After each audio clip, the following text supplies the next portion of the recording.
Salut, comment ça va? Bienvenue dans une nouvelle vidéo. Je suis accompagné de Violaine qui est juste à côté de moi. J'espère que tu vas bien. Aujourd'hui, on va changer de format. On teste quelque chose et on Ouais, va se poser des questions. Tiens. ouais, plus précisément, on va répondre aux questions que vous nous avez posées. Alors, que ce soit dans notre club d'écriture, des questions aussi qu'on a reçues par mail ou alors dans les commentaires YouTube. Et même dans nos différents cours finalement, parce qu'on enseigne depuis plus de 6 ans, donc on a pu noter quelques questions et on va tenter d'y répondre. Alors ça va être 5-6 questions, hein, pas plus, et peut-être qu'on refera des formats comme ça. Ouais, si ça vous plaît, on refera des vidéos de ce style. Évidemment, on va répondre à des questions qui sont liées à la langue française ou bien à la France, à la culture française, pour vous aider au maximum. Et restez bien jusqu'à la fin parce que pour la 5e question, on va répondre justement à une question qui est fondamentale. Je ne sais pas, mais je sais que beaucoup d'entre vous se posent cette question. Que veut dire une Voilà. certaine expression? Et on y répondra à la fin de la vidéo. On peut commencer. On a donc notre, comment on pourrait dire ça, notre tablette sans citer de marque, voilà, devant nous parce que on a les questions. Je te laisse peut-être lire la première question. Qu'est-ce que tu en penses, Violaine? Ouais, alors la première question, elle nous a été posée par Marta, qui vient de Barcelone, en Espagne. C'est ça. Elle nous a demandé d'où venez-vous en France, de quelle ville et donc de quel coin, de quelle région vous êtes originaire.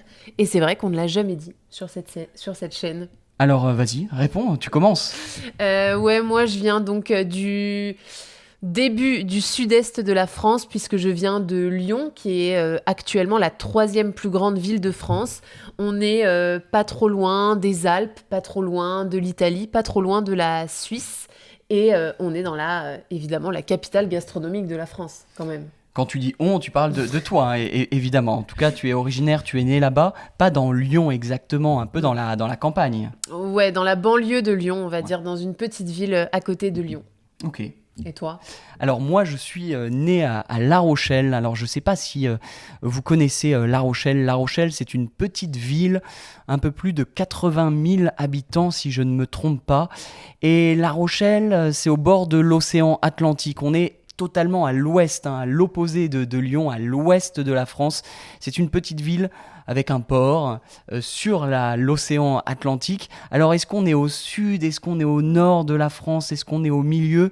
Bah, peut-être que je dirais que c'est le début du Sud-Ouest, tout simplement parce que le journal local s'appelle Sud-Ouest.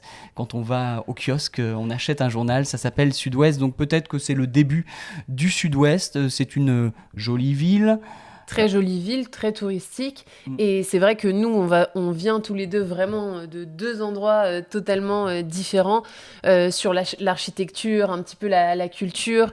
Lyon est une ville passionnée par le football, La Rochelle par le rugby, Par le pour donner un rugby, exemple. deux villes aussi chargées d'histoire, pleines d'histoire, donc très intéressantes à visiter, la gastronomie aussi, bref, on ne va pas vendre nos villes respectives ici, mais c'est vrai que c'est une question que certains étudiants se posaient. Donc voilà, vous avez la réponse. Peut-être qu'on en parlera un peu plus tard.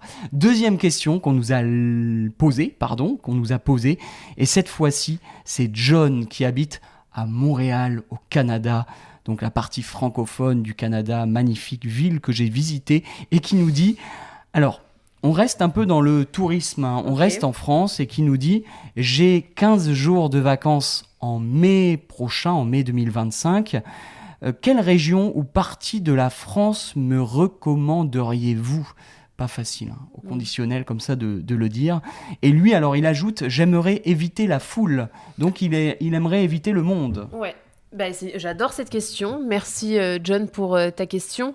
Moi, si je devais te recommander une destination pour mai 2025, sans surprise, je te recommanderais la Bretagne. Donc là, on est vraiment dans le nord-ouest de la France. Je dis sans surprise parce que les gens qui écoutent le podcast le savent. Ma famille, enfin mon grand-père habite en Bretagne, donc c'est une région que je connais très bien et je recommande particulièrement les Côte d'Armor, pour plein de choses, pour le climat qui est plutôt clément en mai, c'est-à-dire qu'il fait plutôt soleil, pas trop chaud, et évidemment l'histoire, la gastronomie et le fait qu'il y a beaucoup moins de monde qu'en Provence, par exemple. C'est vrai, la Bretagne quand même commence à être touristique, très touristique, hein, aussi pour les Français. C'est une région populaire, mais pour le mois de mai, c'est parfait. Comme tu l'as dit, il ne fait pas très chaud, même au mois de mai, c'est joli. On mange bien aussi en Bretagne, donc c'est un bon conseil que tu as donné. Moi, je descendrai un peu plus au sud de la France, toujours dans l'ouest de la France, et moi j'ai envie de recommander le Pays Basque.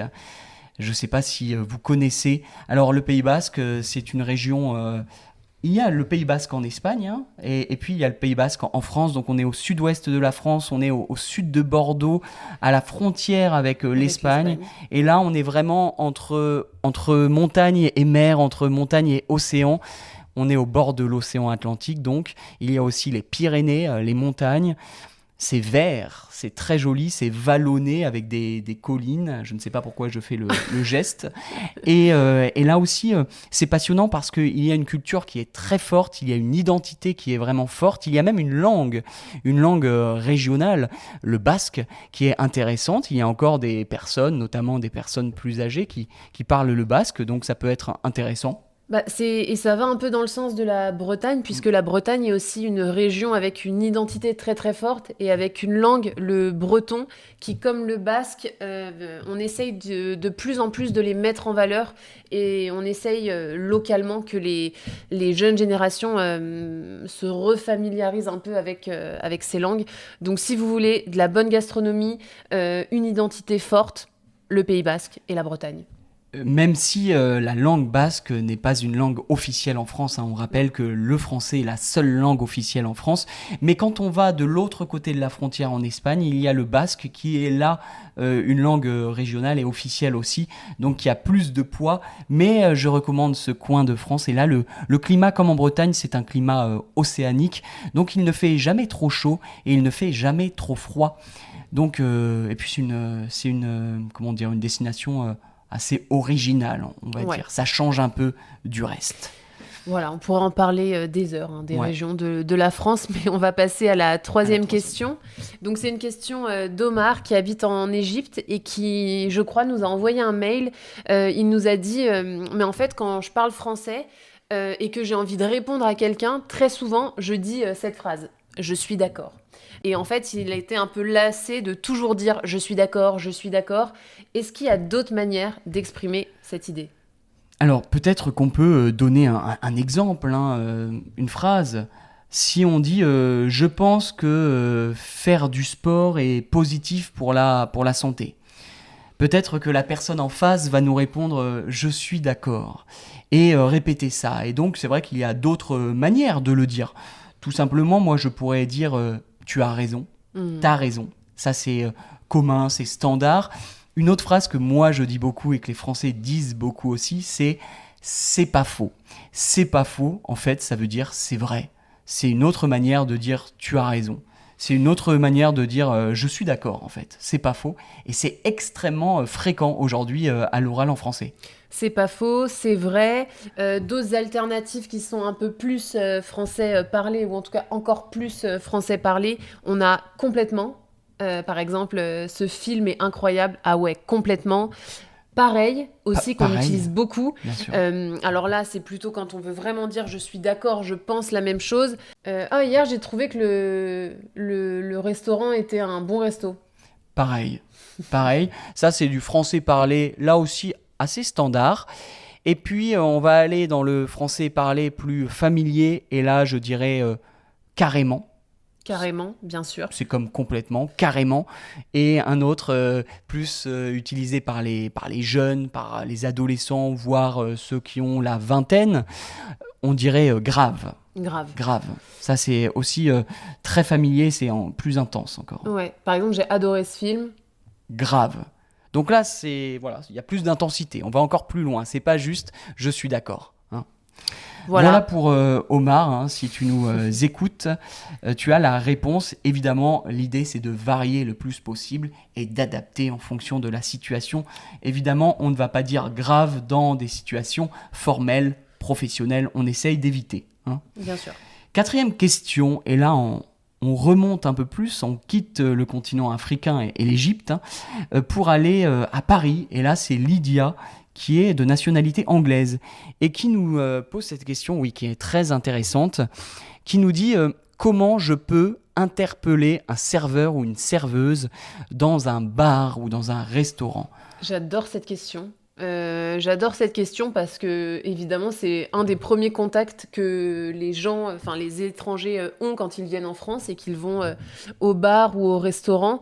Alors déjà, pour commencer, sachez qu'en 2024, on ne dit plus garçon comme ça pour interpeller un serveur. C'est un interdit, c'est pas interdit, mais c'est très mal poli, ce serait mal vu. Ouais, c'est très très impoli, on le dit plus. Alors je sais qu'on l'entend dans des vieux films, hein, notamment dans des vieilles situations, mais ce n'est plus le cas aujourd'hui. Ce qu'on pourrait dire un peu plus diplomate, on pourrait dire excusez-moi madame, excusez-moi monsieur. Oui, on peut dire tout simplement s'il vous plaît, pardon, c'est très fréquent. Si là, le serveur ou la serveuse passe devant vous, vous l'interpellez comme ça. S'il vous plaît, pardon. C'est bien d'ajouter aussi madame ou monsieur, ça c'est très fréquent. Hein. Ouais. D'ajouter ça, c'est quelque chose de totalement normal. Et puis après, il n'y a pas que les mots, ça se joue aussi dans le comportement, dans les signes, dans la gestuelle. Et parfois juste un petit regard, peut-être qu'on peut lever la main discrètement et le serveur et la serveuse vont venir. Tu as raison de préciser qu'on ne dit plus garçon comme on voit dans les grands classiques des années 60 et des années 70 au cinéma, pardon. Comme on ne dit plus d'ailleurs serveur ou serveuse, et d'ailleurs on ne fait plus comme ça avec les doigts, on ne claque plus le doigt, c'est extrêmement impoli. C'est vrai. Et quelque chose d'intéressant, aparté, ça n'a rien à voir avec ça, en tout cas la manière d'interpeller un serveur, mais juste sur la prononciation. J'entends parfois certains de mes étudiants lire le mot monsieur ou madame et finalement comme il s'écrit, monsieur. Hein. Monsieur, est-ce qu'on dit monsieur ?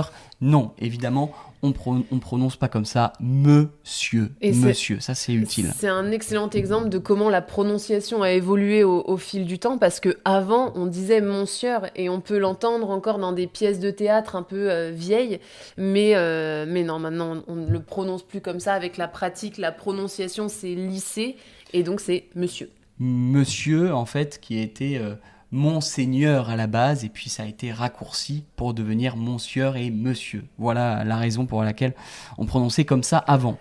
Cinquième question, dernière question qui étonnamment est beaucoup revenue dans les commentaires YouTube, mais on peut le comprendre puisque ça a un rapport avec le nom de notre chaîne. Nathan, qu'est-ce que ça veut dire panache ? Comment tu l'expliquerais aux gens qui nous regardent et qui ont envie de le savoir ? C'est pas facile à expliquer. Alors, French, je pense que tout le monde comprend. With, avec mon accent de français, tout le monde comprend aussi. Panache, je sais qu'il y a certaines personnes qui nous regardent qui pensaient que panache était une personne, le nom d'une personne. Et c'est vrai que c'est plutôt logique de penser comme ça. Mais non. Panache, en fait, le panache en français, et on le dit aussi comme ça, avoir du panache, je dirais que c'est un comportement, c'est une manière d'être. C'est une manière d'être de se comporter en société, et évidemment c'est lié à l'élégance, c'est lié au courage, c'est lié à l'audace, être courageux, être audacieux, c'est ça, avoir du panache. Quand on dit quelqu'un qu'il a du panache, ça veut dire qu'il est élégant dans sa manière d'être, qu'il est courageux, qu'il est audacieux. Ouais, et puis qu'il ose faire des choses. Je peux vous donner un exemple. Si on parle d'un chef cuisinier, par exemple, on va dire « Oh, ce chef, dans son resto, il tente plein de choses, il fait plein de plats originaux. » Et on peut dire que ces plats ont du panache. Donc ouais, ils sont originaux, mais ils ont aussi du caractère, de la personnalité. C'est presque associé au charisme aussi. Quand quelqu'un a du charisme et du caractère, on va dire qu'il a du panache. Alors, pourquoi on a appelé la chaîne comme ça. On n'a pas la prétention de dire que nous, on a du panache, mais c'est ce qu'on veut transmettre à nos étudiants, en tout cas à vous qui nous regardez. On veut que vous puissiez parler naturellement. C'est ça, que vous mettiez aussi de la personnalité, un peu de votre personnalité quand vous parliez, et que vous osiez, subjonctif, que vous osiez être vous-même. Dans le langage commun, avoir du panache ou le panache, on l'utilise beaucoup dans le vocabulaire du sport. Par exemple, je me souviens, il y a 1 ou 2 mois, j'ai regardé une étape du Tour de France, donc du vélo, et le journaliste a répété plusieurs fois ce terme-là. Il a parlé du gagnant en disant qu'il avait du panache. Donc c'est vraiment extrêmement positif, et ça regroupe énormément de qualités humaines. Voilà, c'est la fin de cette vidéo.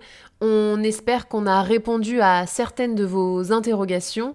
Évidemment, si vous avez d'autres questions, n'hésitez pas à nous les poser dans les commentaires. Et puis, comme ça, on pourra faire une autre vidéo sur la langue et sur la culture française. Dis-nous en commentaire si tu connaissais avant cette vidéo le mot panache, moi ça m'intéresse. Évidemment, il faut s'abonner, il faut activer la petite cloche aussi pour recevoir la prochaine vidéo et savoir quand elle sort, c'est important. C'est important. Et puis nous, d'ici là, on vous dit à très bientôt pour une nouvelle vidéo. Et ciao! À la prochaine.